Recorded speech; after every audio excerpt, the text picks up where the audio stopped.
May tinatawag na jinx o malas o kamalasan, pahamak o kapahamakan.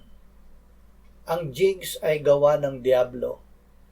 Tinawag ng Panginoong Hesus ang diablo na magnanakaw, isang mamamatay tao buhat pa sa simula, at hindi naninindigan sa katotohanan sapagkat walang katotohanan sa kanya. Kapag siya ay nagsasalita ng kasinungalingan, siya ay nagsasalita ayon sa kanyang sariling likas sapagkat siya ay sinungaling at ama ng kasinungalingan. Ang diablo ang dahilan kung bakit sinuway ng tao ang Diyos. Kaya't ang diablo ay isinumpa ng Diyos. At ang buhay, gawain at kabuhayan ng tao ay napasailalim din sa sumpa ng Diyos. Tayong lahat ay nagkasala. Walang matuwid, wala kahit isa, wala ni isang nakakaunawa, wala ni isang humahanap sa Diyos. Lahat ay lumihis, sama-sama silang nawala ng kabuluhan, walang gumagawa ng mabuti, wala kahit isa.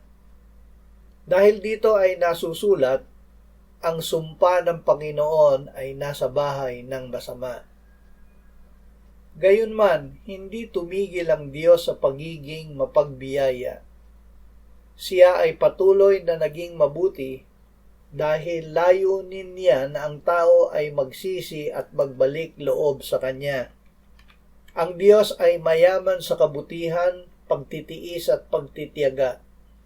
Ang kabutihan niya ang umaakay sa atin sa pagsisisi.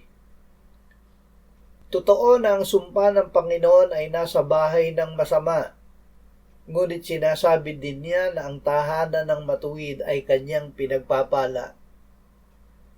Hindi natin kayang maging matuwid. Ngunit sa Diyos tayo ay posibleng maging matuwid. Sinabi ng Panginoong Hesus, mapapalad ang mga nagugutom at nauuhaw sa katuwiran sapagkat sila ay bubusugin. Ito ay dahil sa pag-ibig sa atin ng Diyos. Sapagkat gayon na lamang ang pag-ibig ng Diyos sa sanlibutan na ibinigay niya ang kanyang tanging anak upang ang sinumang sa kanya'y sumampalataya ay huwag mapahamak kundi magkaroon ng buhay na walang hanggan.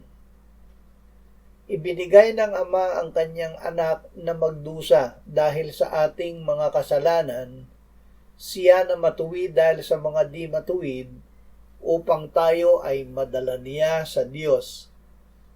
Siya mismo ang nagdala ng ating mga kasalanan sa kanyang katawan sa punong kahoy, upang tayo'y mamatay sa mga kasalanan at mabuhay sa katuwiran.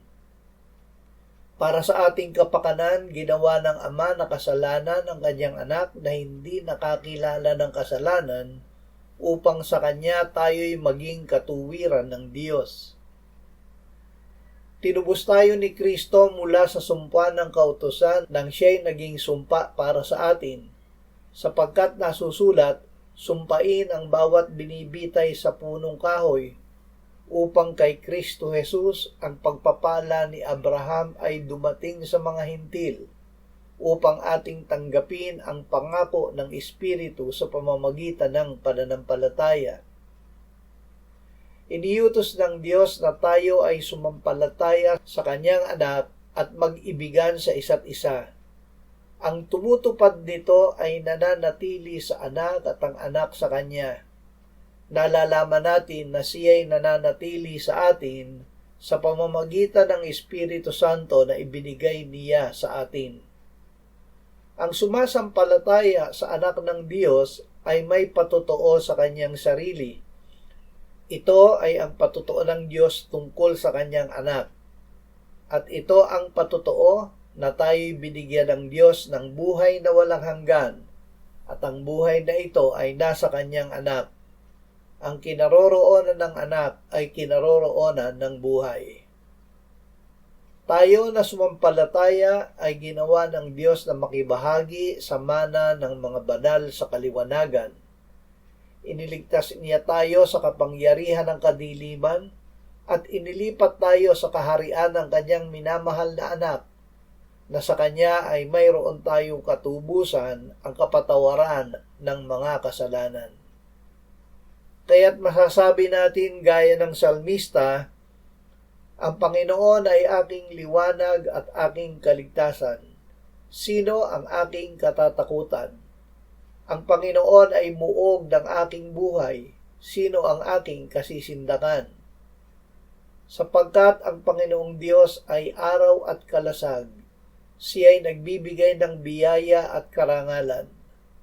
Walang mabuting bagay ang ipagkakait ng Panginoon sa mga nagsisilakad ng matuwid.